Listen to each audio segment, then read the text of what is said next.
क्या कोई सोच सकता है कि लोहे का एक विशाल परिंदा जो हजारों फीट ऊपर बादलों को चीरता है, वो एक पल में मौत का ताबूत कैसे बन जाता है।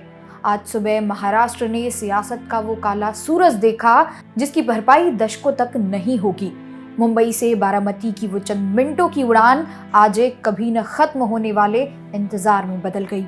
सुबह के 8:45 बारामती रनवे बस कुछ ही मीटर दूर था, लेकिन तभी आसमान का कानून बदल गया। महाराष्ट्र के उप मुख्यमंत्री और एनसीपी के कद्दावर नेता अजीत पवार का सफर हमेशा के लिए थम गया।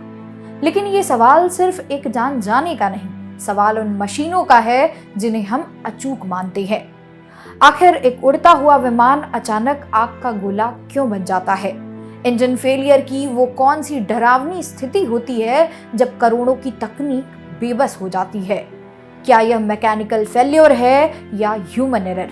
आज की इस वीडियो में हम जानेंगे कि क्या होता है जब आसमान में इंजन फेल हो जाए।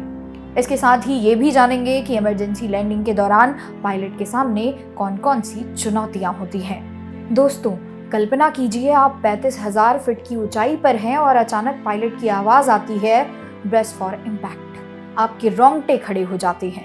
लेकिन क्या आपको पता है कि उस वक्त कॉकपिट में और जमीन पर कंट्रोल टावर यानी एटीसी में क्या चल रहा होता है?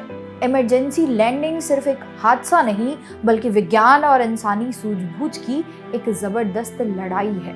आज हम स्काईब्रेरी के एक्सपर्ट डेटा के आधार पर समझेंगे कि एक आपातकालीन लैंडिंग के पीछे पूरी कहानी क्या है। इमरजेंसी लैंडिंग दो तरह की होती है। पहली फोर्स लैंडिंग, जहां विमान अब और उड़ नहीं सकता, जैसे दोनों इंजन फेल होना। दूसरी प्रिकॉशनरी लैंडिंग, जहां पायलट को लगता है कि आगे खतरा हो सकता है, जैसे धुआं दिखना या तकनीक खराबी। जब पायलट रेडियो पर 3 बार मेड डे बोलता है तो इसका मतलब है जान पर बनाई है।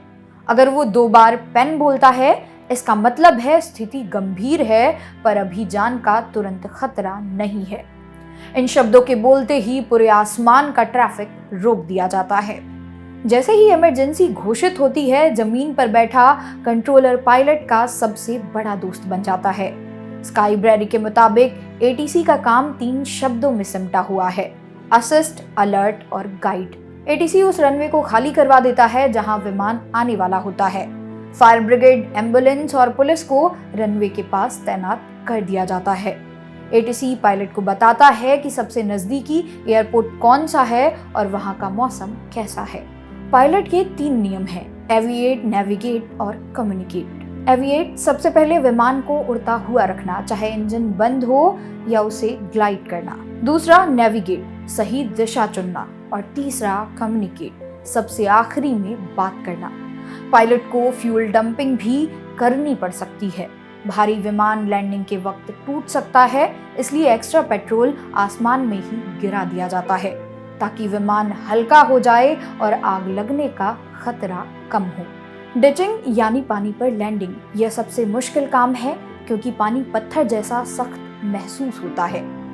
बेली लैंडिंग, जब लैंडिंग गियर यानी पहिए नहीं खुलते तो विमान अपनी पेट के बल घसीटता हुआ आता है। यहाँ रनवे पर खास फोम बिछाया जाता है ताकि चिंगारी से आग ना लगे। इमरजेंसी लैंडिंग में आपकी जान आपके हाथ में होती है। ब्रेस पोजीशन यानी सिर घुटनों के बीच क्यों जरूरी है? क्योंकि यह आपके शरीर को झटके से टूटने से बचाती है। ऑक्सीजन मास्क पहले खुद पहने, फिर दूसरों को पहनाएं और सबसे जरूरी, अपना सामान छोड़ दें। 90 सेकंड के अंदर विमान को खाली करना होता है। इमरजेंसी लैंडिंग डरावनी लगती है, लेकिन एविएशन इंडस्ट्री की ट्रेनिंग इतनी सख्त है कि 95% से ज्यादा मामलों में लोग सुरक्षित बच जाते हैं। अगली बार जब आप उड़ान भरें तो डरे नहीं, क्योंकि हजारों लोग आपकी सुरक्षा के लिए जमीन और आसमान में मुस्तैद हैं। वीडियो कैसा लगा कमेंट बॉक्स में हमें जरूर बताएं और चैनल को सब्सक्राइब करना ना भूलें। धन्यवाद।